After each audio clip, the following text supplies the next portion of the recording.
परळी येथील पुरात शोकांतिका विशाल बल्लाळचा मृतदेह 2 किलोमीटर अंतरावर सापडला। बीड जिल्ह्यातील परळी तालुक्यातील कौडगाव हुडा येथे नदीच्या पुरात वाहून गेलेला 24 वर्षीय विशाल बल्लाळचा मृतदेह अखेर 2 किलोमीटर अंतरावर सापडलाय। परळी नगर परिषद, अग्निशमन दल, बीड एसडीआरएफ व स्थानिक पोहणारे पथक यांच्या मदतीने दुपारी 12:30 वाजता शोध मोहिमेत यश मिळाले। या घटनेत इतर 4 युवकांना सुखरूप बाहेर काढण्यात आले, परंतु दुर्दैवाने विशालचा जीव वाचवता आला नाही। मृतदेह शासकीय रुग्णालयात चिरसाळा येथे पाठवण्यात आला आहे। रात्री परळी तालुक्यातील चिरसाळा परिसरात मोठ्या प्रमाणात पाऊस झाला। या पावसामुळे लिंगी नदी ओढ्यावरील कौडगाव हुडा शिवारामध्ये मोठ्या प्रमाणात पूर आला होता।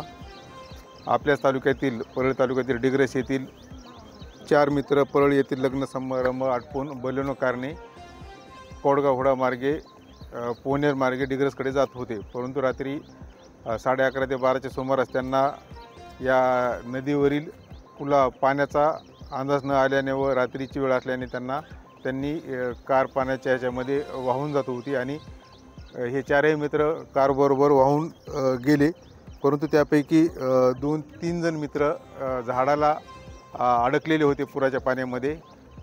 या घटनेची माहिती कळताच रात्री कौडगाव हुडा, पिंपरी तसेच डिग्रस येथील नागरिक यांनी तात्काळ धाव घेतली या ठिकाणी आणि प्रशासनास या घटनेबाबत कळविले असता पोलीस प्रशासन आणि महसूल प्रशासनाने देखील त्या ठिकाणी धाव घेतली आणि रात्री 1 ते 4 या कालावधीमध्ये तब्बल 3 तास बचावासाठी शोध मोहीम राबविण्यात आली आणि यातील अमर पौळ या व्यक्तीस रात्री आम्हाला बाहेर काढण्यात यश आलेलं आहे सगळ्यांना संयुक्त मोहीम घेऊन।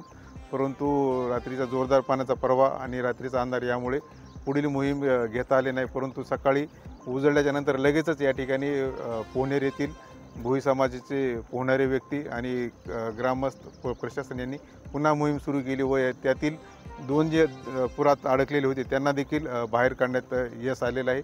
परंतु दुर्दैवाने विशाल बल्लाळ हा पुणे येथील रहिवासी असून तो अद्यापही बेपत्ता आहे आणि त्याच्या शोध मोहिमेसाठी नगरपालिकेची टीम आता थोड्याच वेळात या ठिकाणी रवाना होत आहे आणि एनडीआरएफची टीम देखील पुण्यावरून सकाळीच पहाटे रवाना या ठिकाणी झालेली आहे आणि त्याचाच देखील शोध लवकरात लवकर घेण्यासाठी प्रशासन या ठिकाणी प्रयत्नशील आहे।